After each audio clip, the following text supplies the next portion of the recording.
If you're planning on traveling to Osaka, there are two places that I highly recommend that I visited on this day, and they are the Umeda Sky Building and Dotonbori. After Japanese language school, which ends around 5 p.m. for us, we went to Osaka by train from Kyoto. And it only takes about 40 or so minutes to get to Osaka Station with a normal train that costs around 500 yen. And then from there, we took the train from Osaka Station to Namba. And I think around that time, which is 6 p.m., you want to be careful because me and my friend ended up encountering one of those really busy trains where there's literally no room to walk anywhere, to move anywhere, because the train is stuffed. So there's people to your back, left, right, and so on, and you're getting pushed around a lot. People can be actually quite aggressive, surprisingly, when it comes to making sure they get on the train even though it's crowded. So just be careful of that.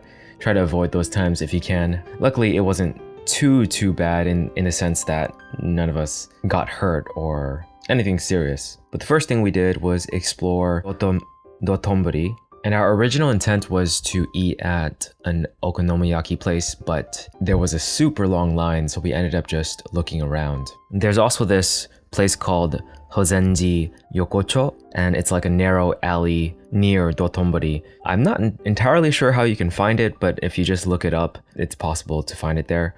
And it's just like a really cool aesthetic, sort of narrow pathway to a little shrine that just looks super cool. I kind of wish we ate around that area, but we ended up getting sucked in by this marketing, this really nice aesthetic, I guess Korean restaurant that had like a pig as its mascot. The katsu that we got there was not bad. It was just really saucy overall.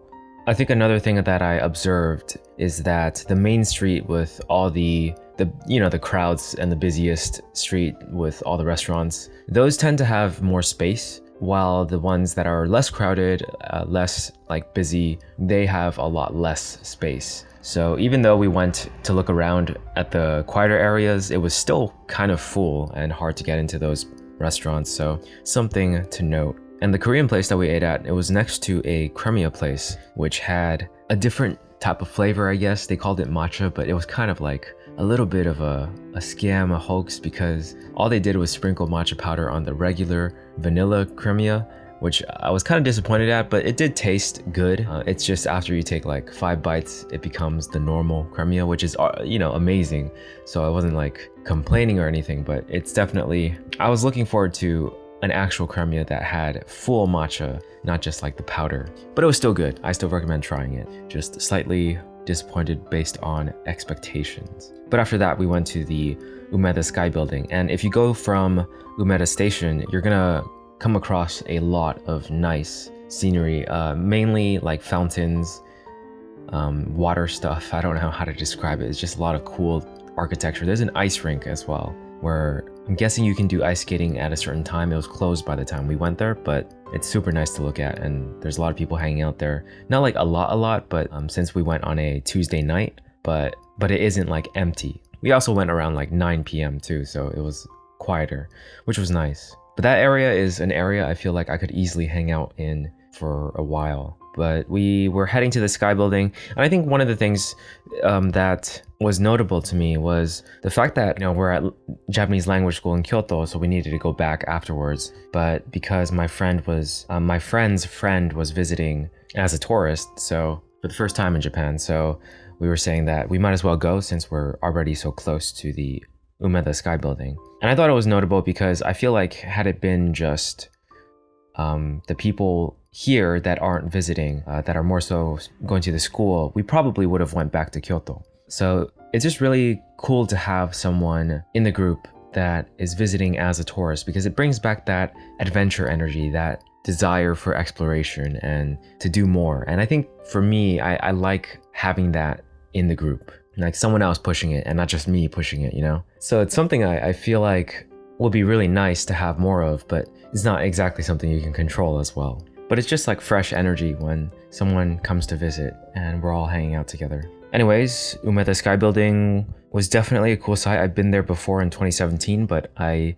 didn't remember too much of the details of what I saw. But they have like a section, or like the bottom area, where you can look up at the the highest point, and it sort of looks like an eclipse, so it's pretty cool. It costed around 1,500 yen to enter the highest part. You don't need to if you don't want to. You can just check out the outside areas. But I thought overall it's a good experience for like what, $10? And then after that, we went back to Kyoto. So those are two things that you can do at night in Osaka pretty easily, considering we went there right after school and came back to Kyoto at the same day. I think before living in Kyoto, it sort of felt like things were harder to get to and longer, like takes longer to get to than I expected. It's kind of interesting how like being here, you sort of get a better idea of how long things take, the train rides, coming back, when the last trains are, just everything.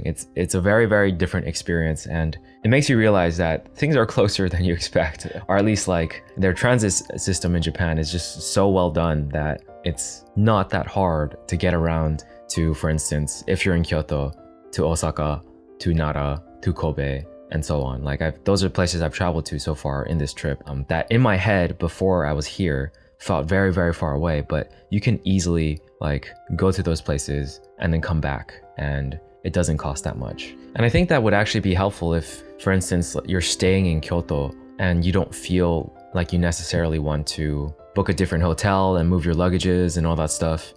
I guess I've done it in the past, so it's not too bad, but at the same time, it's cool to get to know a place a lot more. And if you're staying in one area for a longer period of time, which I have now for a good month and a half, it sort of feels like home. It feels different, and you see it differently as well. Anyways, that was pretty much the day for February 13th, 2024.